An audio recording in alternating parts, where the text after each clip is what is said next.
Assalamualaikum warahmatullahi wabarakatuh. Kali ini kita akan membahas tentang bagaimana tanaman itu bisa bertahan ya terhadap serangan patogen ya. Oke, ini nanti mencakup mengenai komponen utama dalam pertahanan tumbuhan gitu, serta bagaimana komponen tersebut ya itu bekerja sebelum dan sesudah serangan patogen. Sehingga harapannya nanti mahasiswa bisa memahami mekanisme pertahanan tanaman, ya, baik dari tingkat organ, jaringan, sel, ya, serta kemudian implikasinya pada pengendalian penyakit tanaman.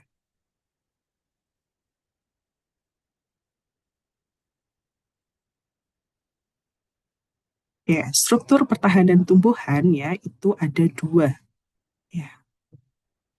Ya, struktur atau komponennya ada dua.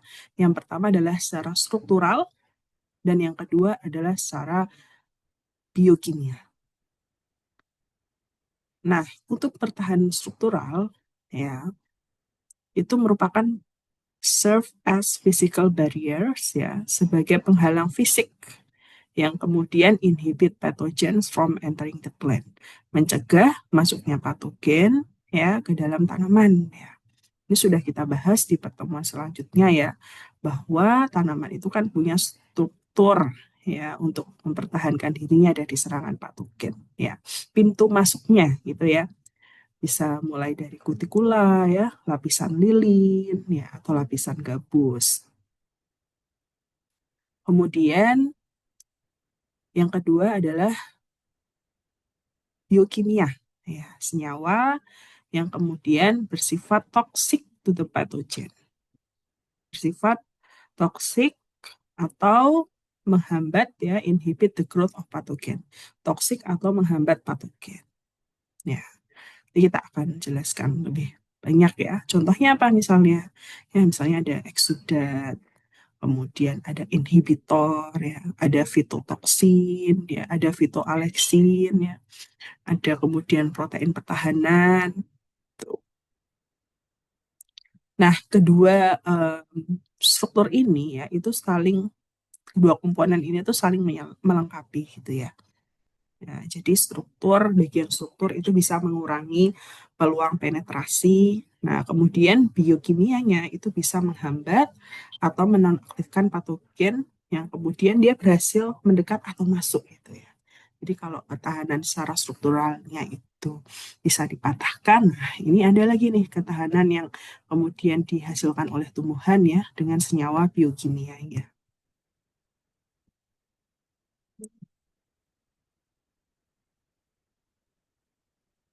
Baik, kemudian kombinasi dari defensive properties, kombinasi dari struktur ketahanan tadi itu sangat tergantung dari empat hal ini. Yang pertama adalah plant age atau usia tanaman. Tuh. Jadi tanaman muda itu umumnya lebih rentan ya terhadap serangan patogen. Kenapa? Ya karena semisal karena dinding selnya tipis. Kemudian yang kedua adalah types of plant organs and tissue that are attacked. Jadi organ atau tisu yang kemudian jaringan ya, yang kemudian diserang ya. Karena setiap struktur tumbuhan itu punya pertahanan yang berbeda-beda ya. Akar, batang, daun, bunga. Nah, itu punya struktur dan fungsi yang berbeda-beda. Itu ya. Contohnya kalau akar ya, dia bisa mengeluarkan eksudat akar. Kalau daun ya, dia punya lapisan kutikula. Jadi tergantung dari organ tanamannya. Kemudian yang ketiga adalah state of plant nutrients ya atau nutrisinya. Ya, karena kenapa? Karena defisiensi ya maupun kelebihan ya, kelebihan nutrien itu bisa mempengaruhi dari ketahanan atau resistensi tanaman. Ya. Contohnya adalah kandungan nitrogen yang tinggi. Nah, nitrogen yang tinggi itu bisa meningkatkan kerentanan terhadap beberapa penyakit. Ya. Kemudian ada lagi misalnya unsur K ya. Nah, kekurangan unsur K itu bisa menurunkan dari ketahanan jaringan. Dan yang keempat adalah weather conditions ya atau cuaca. Nah, cuaca itu sebagai contohnya adalah misal kelembapan yang tinggi gitu ya. Kelembapan yang tinggi, kemudian suhunya rendah itu bisa menguntungkan bagi organisme patogen seperti jamur gitu ya. Nah, kenapa ya? Ya karena jamur itu spora itu mudah berkembang dalam kelembapan yang tinggi.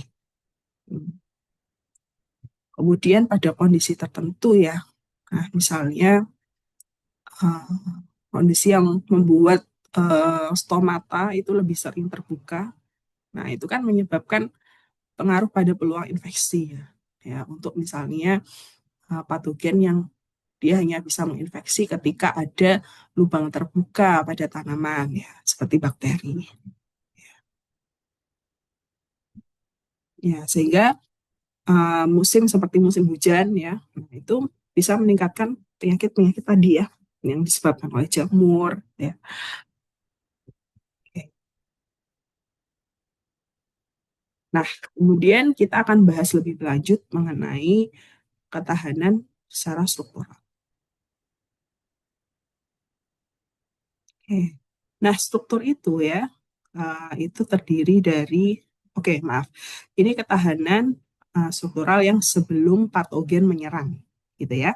Jadi sebelum patogen menyerang itu ketahanannya ada di bagian struktur ya, strukturalnya ya.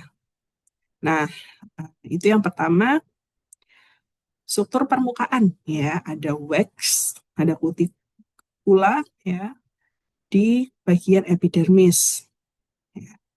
Kemudian ada juga stomata dan lentissa gitu ya. Jadi jumlah dan kualitas lapisan lilin dan kutikula di dalam sel epidermis ya, dan juga ukuran, lokasi ya maupun bentuk dari stomata dan lentissa.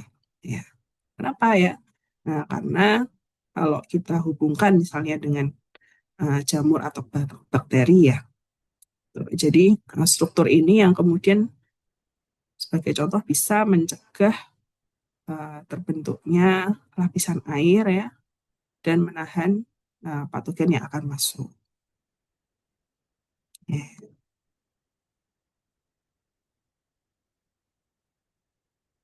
Di uh, form a water repellent surface. Ya. Ya, jadi lapisan seperti apa namanya kutikula ya. Nah itu kan lapisan yang lapisan lipid ya sebenarnya ya. Lapisan lipid yang sifatnya hidrofobik. Ya, jadi hidrofobik ini bisa mengurangi pembentukan film air di permukaan daun ya, sehingga spora, jamur atau bakteri ya itu bisa apa namanya sulit untuk berkecambah ya, cannot be deposited or germinate or divide. Oke.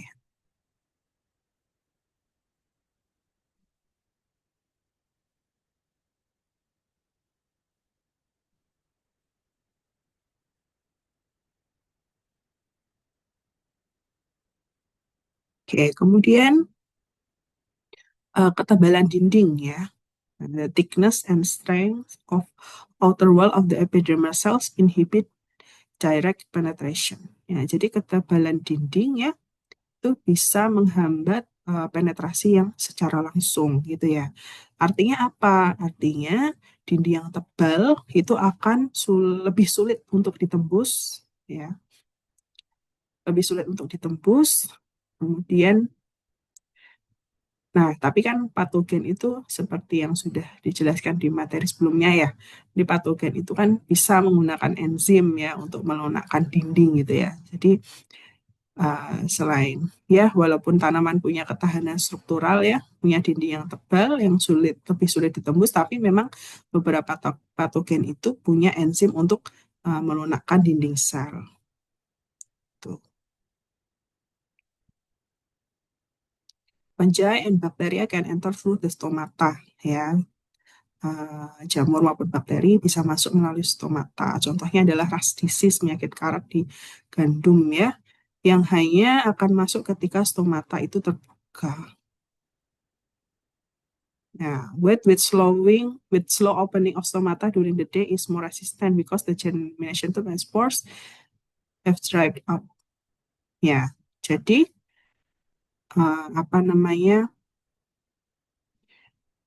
gandum yang kemudian slow opening of stomata, stomatanya itu lambat dalam membuka ketika di siang hari ya, itu lebih tahan ya, lebih tahan terhadap serangan dari jamur.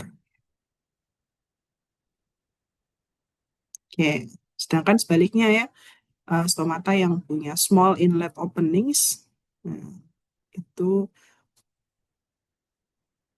enlarged opening cells are more resistant ya. Tentu stomata yang punya opening pembuka yang kecil itu dia akan lebih resisten atau tahan gitu ya.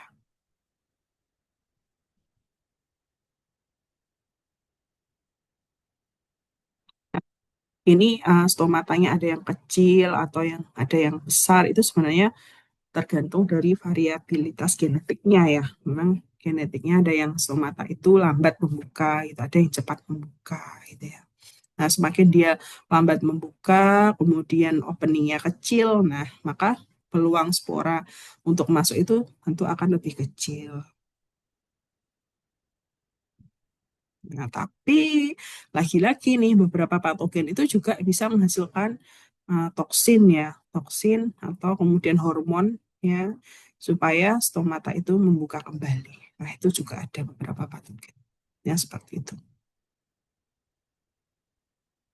Nah, setelah penetrasi ya, kemudian tumbuhan itu setelah masuk nih, ini kan kalau tadi kita pelajarin yang sebelum masuk. Nah, kalau sudah terlanjur masuk gimana? Nah, kalau sudah terlanjur masuk ya atau penetrasi, maka tumbuhan ini akan membentuk pertahanan di tingkat eh, jaringan ya, tisu, sel ya, sitoplasma, sitoplasmik, dan kemudian ada reaksi hipersensitif. Nah, yang pertama adalah tisu defense structure atau membentuk suatu ya jaringan ini akan membentuk suatu hambatan ya. Misal pembentukan lapisan gabus gitu ya. Kemudian kalau cell defense structure berarti ada perubahan dinding sel ya. Misalnya dinding selnya menebal gitu ya.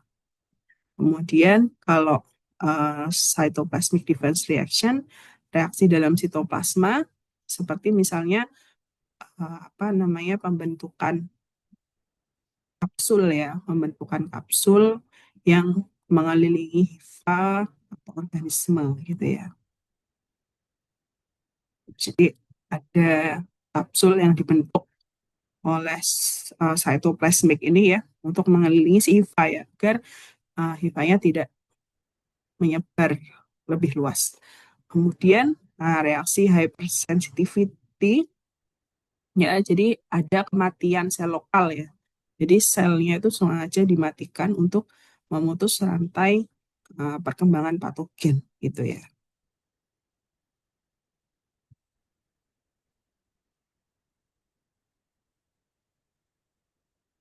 Nah, uh, ini teman-teman bisa lihat ya formation of cork layer ya atau yang kita ketahui sebagai lapisan gabus ya. Nah, jadi pada suatu titik infeksi ya, tanaman itu bisa membentuk lapisan gabus yang bisa mencegah penyebaran patogen dan racun. Ya, oke. Nah, caranya gimana gitu ya? Nah, biasanya ada yang namanya em, penebalan ya. Jadi ada penebalan di sekitar luka ya. Kemudian, nah penebalan ini kemudian akan menghambat penetrasi lebih lanjut ya dan aliran-aliran toksin misalnya ya. Sehingga ada kemudian area yang bisa terkunci ya. Nah, area yang terkunci ini akan kehilangan aliran nutrisi atau air gitu ya.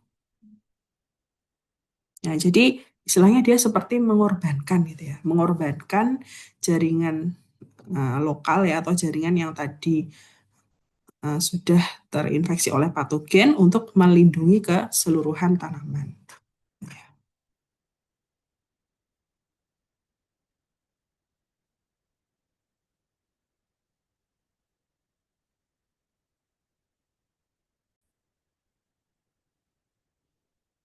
Oke, nah ini kelanjutannya tadi ya. Jadi dia akan terdiri dari celah ya, suatu celah gap antara dua lapisan ya. Jadi seperti ada dua lapisan yang kemudian mengelilingi bagian yang terinfeksi ya.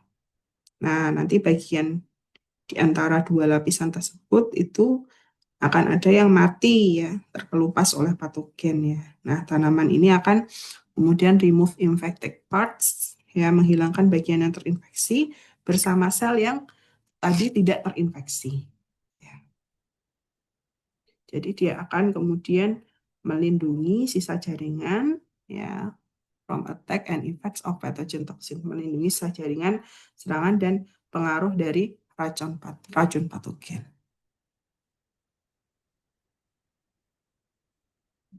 Nah, ini tumbuhan ya dapat membentuk lapisan juga, lapisan yang namanya abscission layer ya, lapisan abscission untuk melepaskan bagian yang terinfeksi ya, jadi mengorbankan bagian uh, tanamannya ya supaya lepas ya, supaya tidak kemudian menyebar ke yang lain ya. Jadi sama ya penjelasannya, jadi consists of gap between two circular layers of leaf curls surrounding the locus infection. Ya, ada kemudian sel khusus ya yang mengelilingi ya, yang mengelilingi bagian yang kemudian terinfeksi. Ya. Sehingga nanti akan terjadi pemecahan ya, the middle lamella between two layers of soluble cells cut across the central area of infection. Jadi nanti akan ada pemecahan middle lamella itu tadi ya, sehingga organ yang terinfeksi itu dapat dilepas. Ya.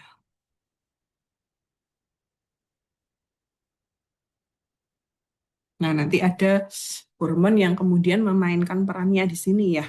Seperti misalnya hormon oksinnya itu dikurangi gitu ya, untuk menghentikan penyebaran tersebut.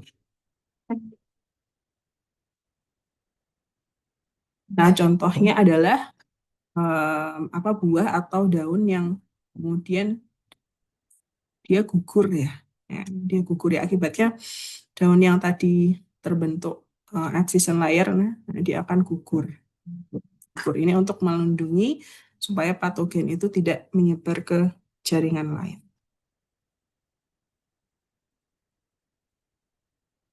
Nah, kemudian ada juga formasi tilose ya, pembentukan lapisan, bukan lapisan ya kalau ini ya, pembentukan tilose. Tilose ini biasanya terbentuk pada pembuluh kayu ya, atau xylem sebagai suatu reaksi ya terhadap serangan patogen yang vaskular ya, vascular pathogens. Ya. Nah, tilose itu sebenarnya apa sih? Ya, jadi tilose itu adalah is protoplasm that grows more than normal from parenchyma cells ya. Sebenarnya adalah suatu protoplasma ya yang tumbuh ya melebihi dari sel parenkim ya, sehingga kemudian bisa menyumbut menyumbat ya, menyumbat pembuluh. Sebentar.